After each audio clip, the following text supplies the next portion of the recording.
एक लेखक को क्यों लगा कि उस पर कोई बड़ा जिम्मा आ गया है। लेखक की पत्नी लगातार नौकर रखने की जिद कर रही थी। जब साले साहब एक नौकर लाकर खड़ा कर देते हैं तो लेखक को लगता है कि अब उस नौकर को घर के माहौल में ढालना और उसे घर में टिकाना उनका जिम्मा बन गया है। प्रश्न 2, पहली बार दिखे बहादुर का क्या रूप था।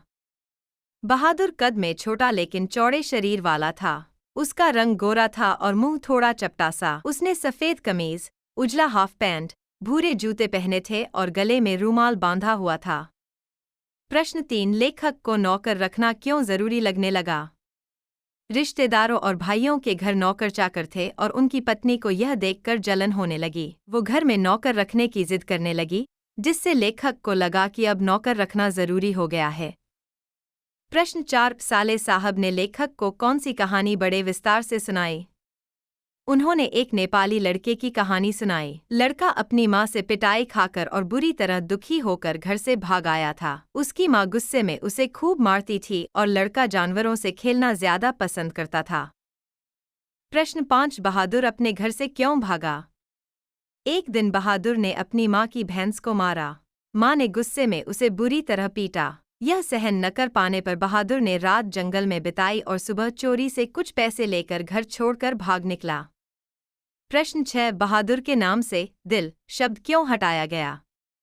शुरुआत में बहादुर ने अपना नाम दिल बहादुर बताया था, लेकिन उसे समझाया गया कि उसे घर के कामों में दिमाग से काम लेना है, भावनाओं से नहीं। इसी वजह से दिल शब्द हटा दिया गया। प्रश्न 7, रात को बहादुर के बिस्तर पर जाने का चित्र लेखक ने कैसे खींचा है। बहादुर टूटी चारपाई पर अपनी पुरानी दरी और चादर बिछाकर लेटता। वो अपनी नेपाली टोपी पहनकर आईना निकालकर खुद को निहारता और जेब से अपनी चीजें निकालकर उनसे खेलता और गीत गाता। इससे उसके भोलेपन और बाल सुलभ स्वभाव की झलक मिलती है। प्रश्न 8, बहादुर के आने से घर में क्या फर्क पड़ा। घर साफ सुथरा रहने लगा, कपड़े चमकने लगे, घर वालों को अब खुद कुछ करना नहीं पड़ता था। सब बहादुर से काम करवाते और आराम से रहते।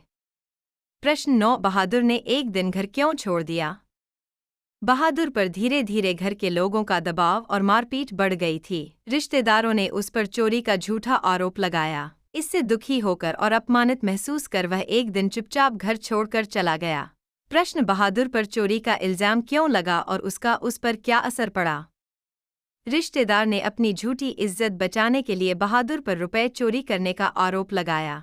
इससे बहादुर का दिल टूट गया। वह चुपचाप रहने लगा, उदास रहने लगा और अंत में घर छोड़ दिया। प्रश्न 1, रिश्तेदारों ने क्या चाल चली और उसका क्या नतीजा निकला। रिश्तेदारों ने चोरी की झूठी कहानी बनाई ताकि अपनी नाक बचा सकें। बहादुर पर झूठा इल्जाम लगाकर उसे पिटवाया। इससे बहादुर घर छोड़ गया और घर का सारा काम फिर से अस्त व्यस्त हो गया।